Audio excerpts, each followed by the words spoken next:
तो लीजिए सुनिए यशपाल जी की कहानी प्रतिष्ठा का बोझ। समझ लीजिए कि उसका नाम केवल चंद था। केवल चंद को अपने ही शहर अंबाला में मिलिट्री इंजीनियरिंग सर्विस के दफ्तर में नौकरी मिल गई थी। उसे 1946 में भत्ता मिलाकर 85 रुपये की नौकरी मिल जाने से संतोष हुआ था। अंबाला में उसका छोटा सा मकान था। 1946 में जब सब चीज़ों के दाम चौगुने हो गए तो 105 रुपये माहवार मिलने पर भी हाथ खाली रह जाते थे। कुछ बनता ही नहीं था। सफ़ेद पोशी निभाना भी संभव नहीं हो रहा था। अंबाला के मिलिट्री इंजीनियरिंग सर्विस के कुछ लोगों ने आंदोलन चलाया कि उनका महंगाई भत्ता बढ़ना चाहिए, उन्हें क्वार्टर मिलने चाहिए, उनके साथ सम्मान पूर्ण व्यवहार होना चाहिए। केवल चंद भी इस आंदोलन में सम्मिलित हुआ। इस आंदोलन का परिणाम यह हुआ कि आगे बढ़कर बात कहने वाले लोग बर्खास्त हो गए। केवल चंद के घर की अवस्था खराब थी। पिता की मृत्यु हो चुकी थी, बूढ़ी माँ को दमा था, कुछ ही महीने पहले उसका विवाह हुआ था और पत्नी आते ही बीमार रहने लगी।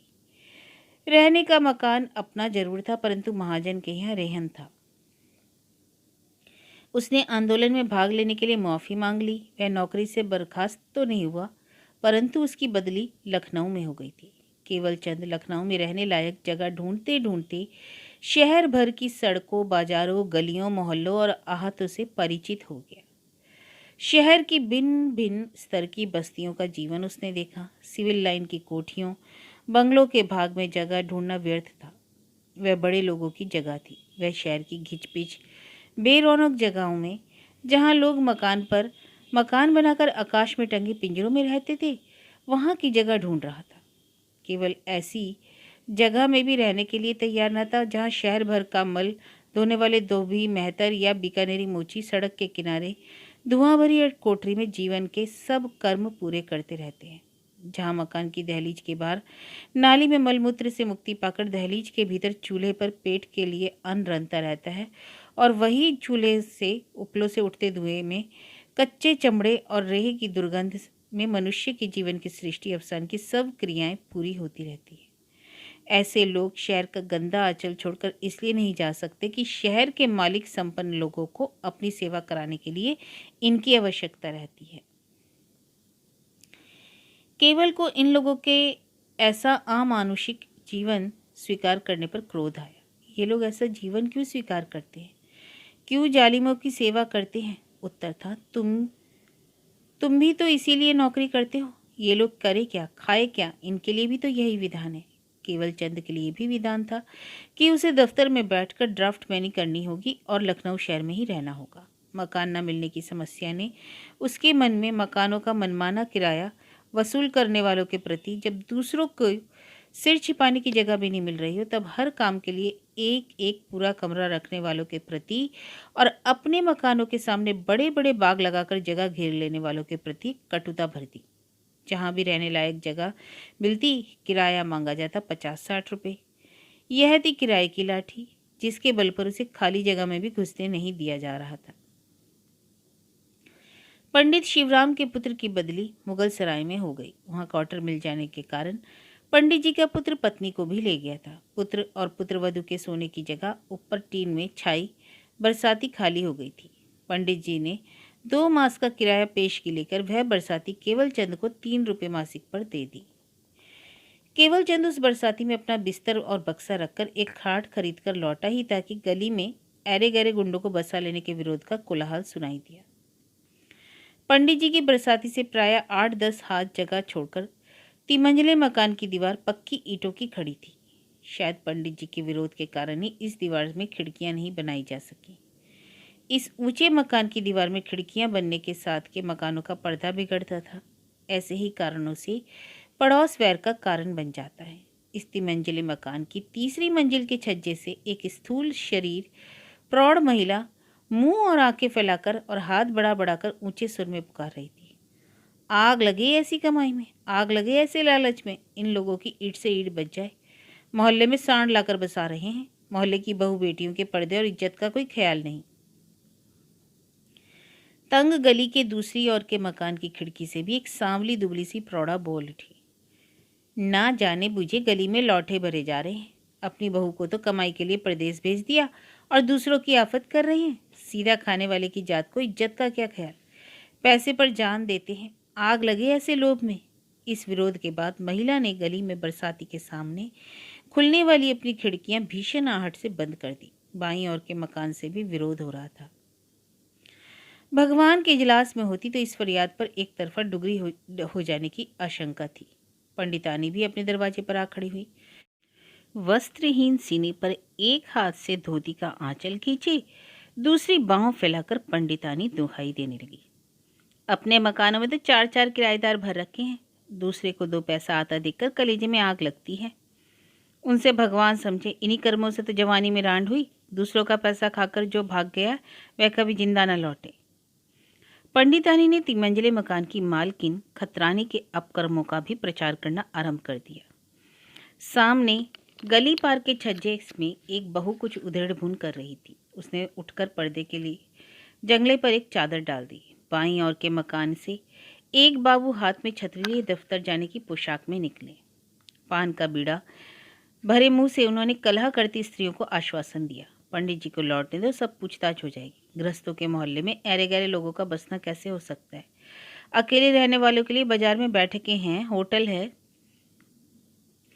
केवल चंद को स्वयं दफ्तर जाने की जल्दी थी। इस विरोध से उसके हाथ पांव उलझ रहे थे। कुछ ना बोला।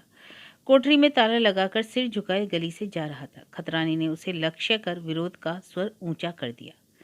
संध्या समय केवल चंद संकट को जितनी देर हो सके टालने के विचार से ही विलंब से मकान पर लौटा। अपनी सज्जनता के प्रति विश्वास पैदा करने के लिए वह गली में आते समय अपनी आंखें नीचे किए था। इस घर में से उस घर में आती जाती जर्जर और मैली धोतियों में दृष्टि की पहुंच अपर्याप्त रूप से रक्षित नारियों को पर्दा कर लेने के लिए संकेत करते जाने के लिए वह खांसता भी जा रहा था। खतरानी अब भी प्रतीक्षा में छज्जे पर खड़ी थी। केवल को देखती उसने सुबह से स्थगित संग्राम की ललकार से गली को गुंजा दिया। इस ललकार से पंडितानी भी बाहर निकल आई और खतरानी के कुकर्मों का विज्ञापन कर उसका इतिहास बखारने लगी। केवल चंद उर्दू और किताबी हिंदी जानता था।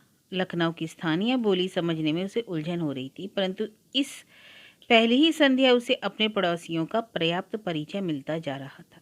अंधेरा हो जाने पर, सब मकानों में रोशनी जल जाने पर केवल ने भी एक मोमबत्ती जला ली। नारी युद्ध का कोलाहल कुछ समय पूर्व दब चुका था।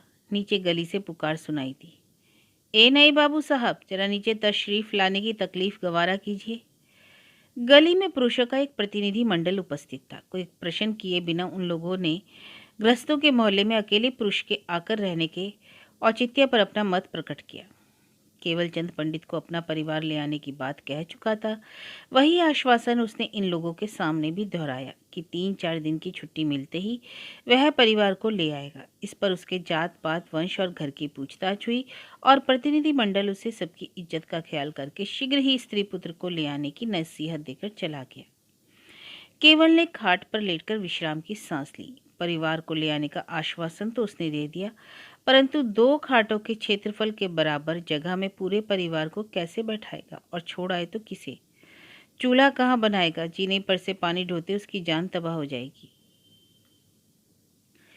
पुरुषों के संतुष्ट हो जाने पर भी नारी समाज में विरोध का आंदोलन बिल्कुल नहीं दब गया था, विशेषकर तिमंजिले मकान के ऊपर वाले छज्जे से। परिणाम प्रायः स्त्रियों में कलह होता और केवल का गली के इतिहास के रहस्यों का ज्ञान बढ़ता जाता। उसे मालूम हो गया कि पंडित के मकान से लगता तिमंजिला मकान विधवा खतरानी का है। उसमें 2 किराएदार हैं। खतरानी 2 ही संतान के बाद 20-21 बरस की आयु से विधवा है। उसकी लड़की मर चुकी है। लड़का कम उम्र में ही सट्टा खेलने लगा था। ब्याह होते ही कहीं बहुत बड़ा घाटा गल्ले के सट्टे में खा बैठा और लेनदारों के भय से भाग गया था। खतरानी के 2 और भी मकान थे। लेनदारों को उसने अंगूठा दिखा दिया था। चुपके चुपके गहना रखकर रुपया सूद पर देती थी। बहू उसकी बड़ी सुंदर है। वह सास से 2 कदम आगे है। सास उसे किसी के यहाँ आने जाने नहीं देती, खुद शहर में गश्त करती है और बहू को घर में छोड़ ताला लगा जाती है। विरोध का पहला उबाल बैठ गया था। केवल चंद के आ जाने से पड़ोस के मकानों में सुरक्षित नारी सौंदर्य के प्रति आशंका का जो कोहराम उठ खड़ा हुआ था, उसने केवल के मन में उत्सुकता जगा दी थी।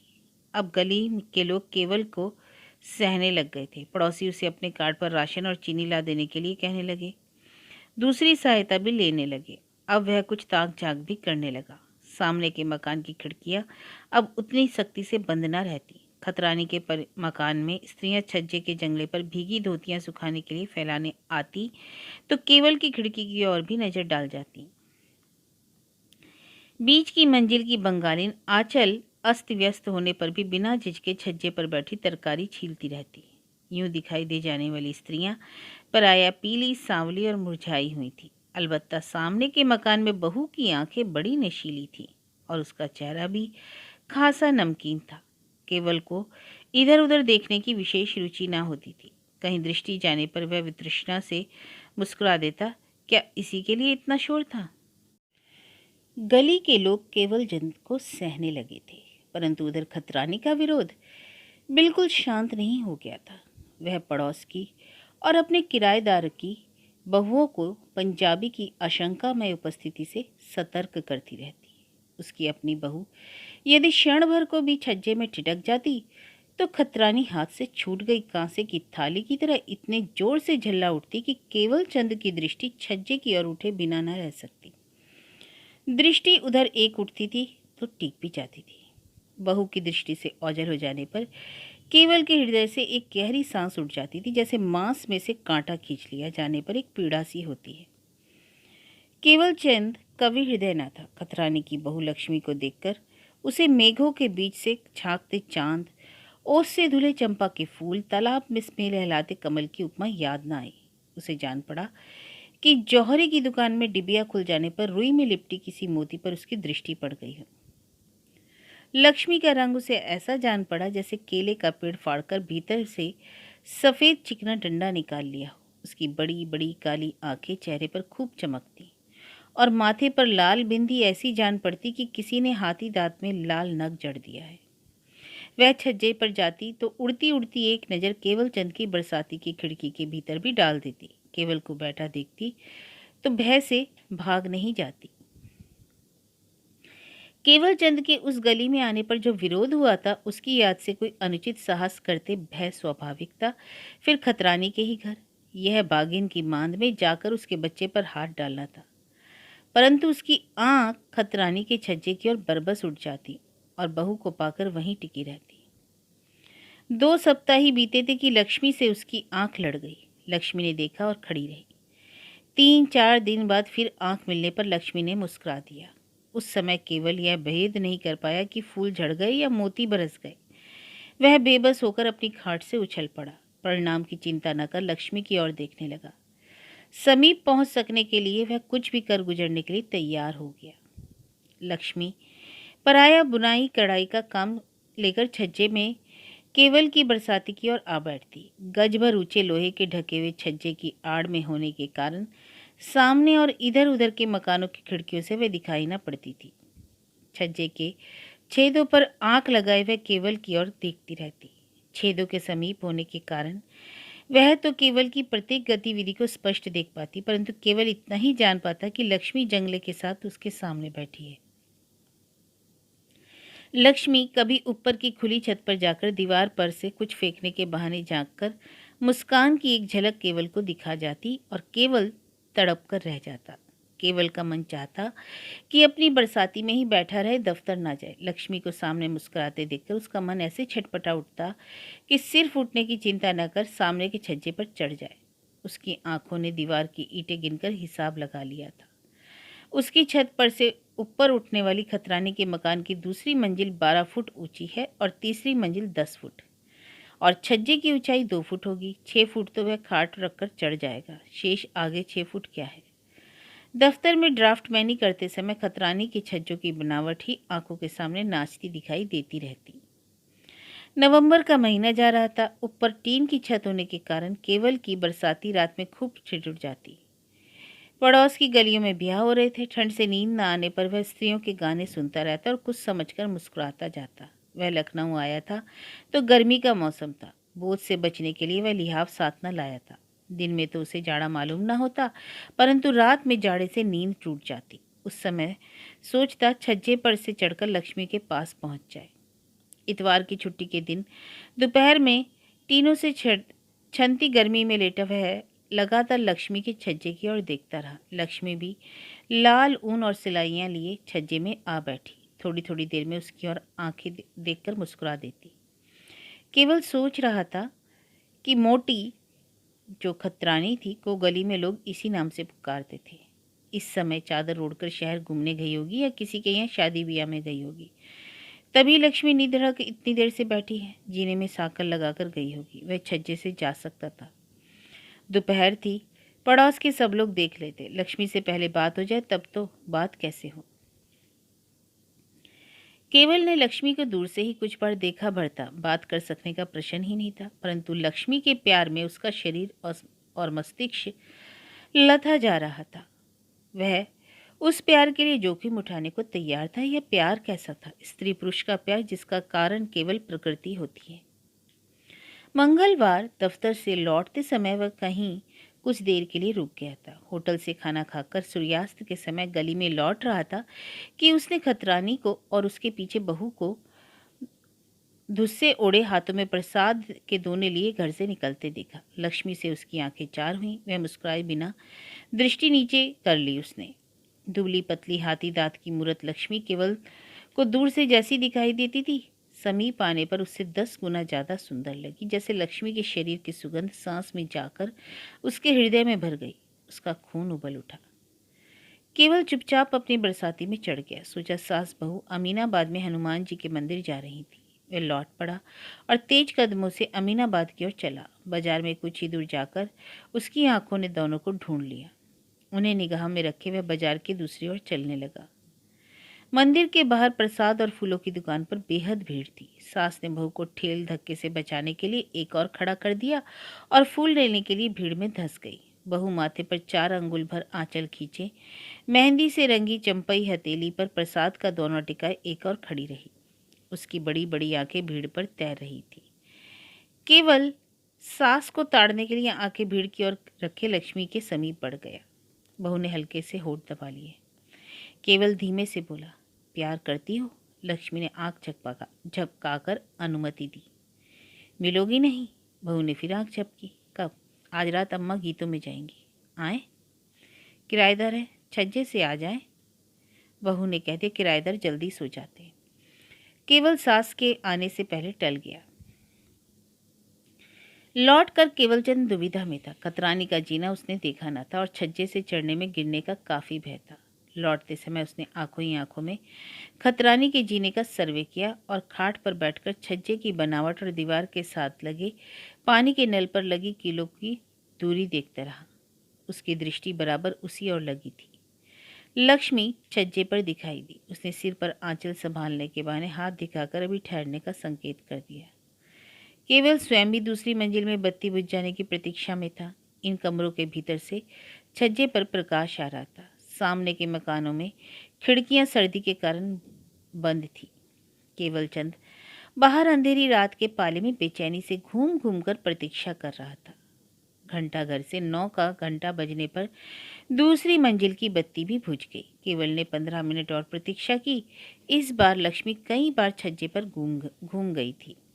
केवल 9:15 बजे खाट से उठ बाहर आया। खाट खतरानी के मकान की दीवार से खड़ी कर वह चढ़ने को ही था कि ऊपर से कुछ उसके सिर पर टपका। केवल ने ऊपर झांका। अंधेरे में लक्ष्मी के गोरे हाथ ने अभी और ठहरने का संकेत किया। केवल ने बिना आहट किए खाट उठा ली और भीतर जाकर छज्जे की ओर देखता प्रतीक्षा करने लगा। घंटा घर ने 9:30 की टन सुनाई दी। उस समय लक्ष्मी ने संकेत किया, आ जाओ। केवल की खाट दूसरी मंजिल की ऊंचाई में आधे से कुछ नीचे पहुंची, परंतु वह दीवार के सहारे खाट की ऊपर की पटिया पर पांव रखकर खड़ा हो गया। बाहां उठाकर तीसरी मंजिल के जंगले के नीचे छेदों में उंगलियां फंसा ली और शरीर को ठेल कर शरीर को ऊपर उठाया। लोहे के एक खंभे की मुंडेर पर पांव टिका दिया। इतना सहारा पाकर उसका दूसरा हाथ जंगले के सिरे पर पहुंच गया। वह उचककर जंगले के भीतर जा पहुंचा। लक्ष्मी उसे बाहों थामे भीतर ले गई। केवल को पसीना आ गया था। उसका कलेजा धक धक कर रहा था। सांस धौंकने की तरह चल रही थी, परंतु उससे भी अधिक उग्र थी उसकी चाह।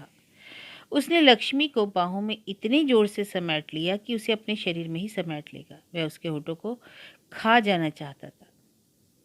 सहसा जीने की किवाड़ों की साकल खनखनाकर गिरने की आहट हुई और साथ ही किवाड़ खुल गए। दरवाजा खुलने से जीने की बत्ती का प्रकाश भीतर फैल गया।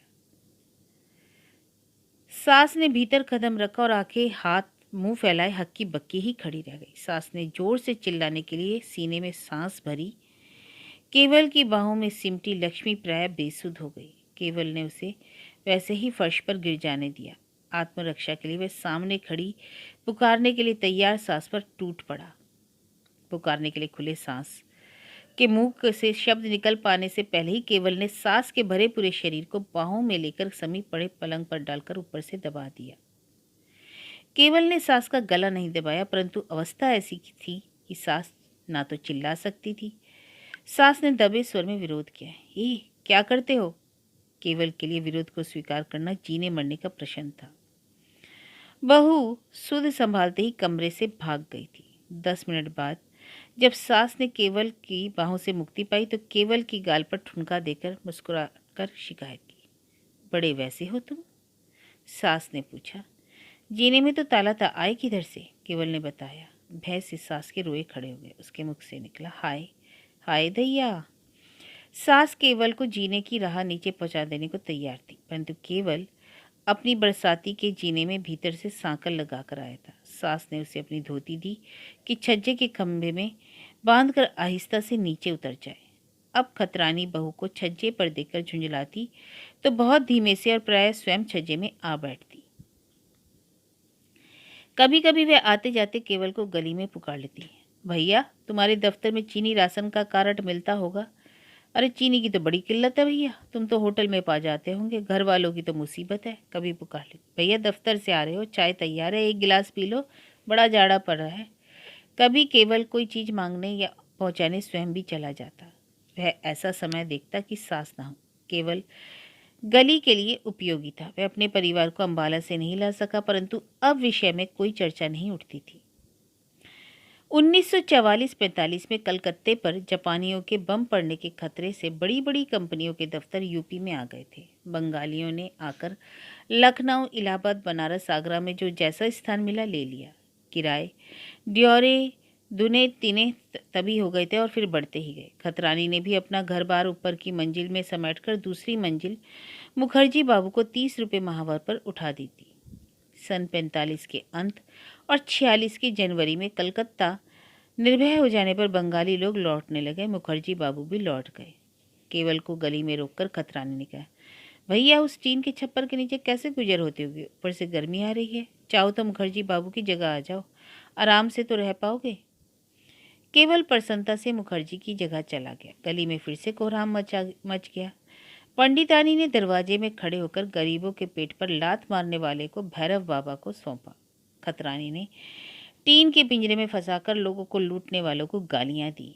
इसने खसम बसा लिया था, जा रहा है तो इसे आग लग रही है, तेरा खरीदा हुआ गुलाम है क्या? केवल ने गली के लोगों से कायदे की बात कही। उतनी जगह में बाल बच्चों को कैसे लाता? अब ढंग की जगह मिली है तो जाकर उन लोगों को ले आएगा। बंगाली लोग तो मल्लेच होते हैं, मांस मछली खाने वाले। केवल अरोड़ा था। अरोड़ा और खत्री में क्या भेद? प्रकट में केवल चंद खतरानी का किराएदार ही था। भीतर ऊपर की दोनों मंजिलों में अधिक भेद ना रहा, परंतु सास बहू पर कड़ी निगाह रखती थी। कभी धमकाती कि मायके भेज दूंगी, फिर कहती कि इसके घर के लोग बड़े वैसे हैं, जो कुछ ले जाएगी सब वहीं रख लेंगे। केवल और बहू को कभी कभी ही एकांत में मुस्कुराने का अवसर मिलता। केवल के लिए यह अरुचिकर परिश्रम सहने का पुरस्कार था। बरसाती में रहते समय केवल चंद घर के लिए कुछ भी रुपया न भेज सका था। उस मास उसने घर से आए दुख भरे पत्र के जवाब में अपनी आधी तनख्वाह भेज दी। होटल वाले को भी कुछ ना दे पाया। आए मास किराया देने की बजाय खतरानी से 200 का और उधार लेकर कर्जे उतारे। कुछ घर भेजा और भला आदमी दिखाई देने के लिए एक सूट भी सिला लिया। केवल के 5 मास मौज में कट गए। खतरानी प्रायः सुबह शाम उसे खाने के लिए भी बुला लेती। अरे भैया बाजार का खाना क्या अच्छा लगता होगा, यहीं खा लो। खतरानी को भी फायदा था कि केवल के राशन कार्ड पर चीजें आधे दामों पर मिल जाती थी। ऋण के लिए उसने केवल को परेशान नहीं किया, अलबत्ता कभी याद दिला देती। भैया आपकी तनख्वाह पर हमें दे देना, हमें ज़रूरत हैगी। तुम जानते हो हिसाब भाई भाई और बाप बेटे में भी ठीक ना होता है। संध्या समय केवल को असुविधा होती। वह लक्ष्मी से बात करना चाहता और सास अपने भारी भरकम शरीर की आड़ में लक्ष्मी को छिपाकर डांट देती। तू जाकर लेटती क्यों नहीं, पराए मर्द के मुंह लगती है मुझे। 6 मास बीत गए। खतरानी का स्नेह केवल को संकट मालूम होने लगा। सोचता कहीं दूसरी जगह कमरा ले लूं। उसे अनुभव होता था कि वह बहुत कमजोर होता जा रहा है, परंतु करता क्या। यह तो उसकी मर्दानगी को चुनौती थी। रात 9-10 बज जाने पर भी यदि खतरानी सोने के लिए ऊपर ना चली जाती तो वह घबराने लगता और बाहर छज्जे पर आकर खड़ा हो जाता। अपनी पुरानी बरसाती की ओर देखकर सोचता, इससे तो वहीं अच्छा था। केवल को छज्जे पर बहुत देर खड़े देखकर खतरानी मुंह में पान भरे धीमे से पुकार कर बैठती, भैया आप सोओगे नहीं। केवल का जी चाहता कि छज्जे से धोती लटकाकर उतर जाए, जैसे एक बार जान पर खेलकर यहाँ चढ़ाने पर लौटा था। जान पर खेलना अब जाल का जंजाल हो गया था। लक्ष्मी भी अब उसे ऐसे लगने लगी थी जैसे सुंदर चमकीला सांप हो। वह अब उससे भी कतराता था। दफ्तर जाते और लौटते समय वह प्रतिदिन सोचता, यदि वह अपने बिस्तर और बक्से के लिए ना लौटे तो क्या है। बिस्तर और बक्स का मूल्य खतरानी के कर्जे से अधिक तो ना था, परंतु अब गली में उसकी स्थिति दूसरी थी। लोग उसे संदेह और विरोध की दृष्टि से नहीं, परिचय और विश्वास से देखते थे। सलीके से पहने उसके सूट के कारण दफ्तर के बाबू लोग उसे अपनेपन और समानता का व्यवहार करते थे। यह सब छोड़कर वह कर्जे के डर से भागने का कमीनापन करे, चोर की तरह गली गली छिपता मारा मारा फिरे। उसका शरीर निर्बल और मन उदास होता जा रहा था। कमर में दर्द रहता था, परंतु वह गली में जम गई अपनी सफ़ेद पोशी की प्रतिष्ठा के बोझ को निभाए जा रहा था।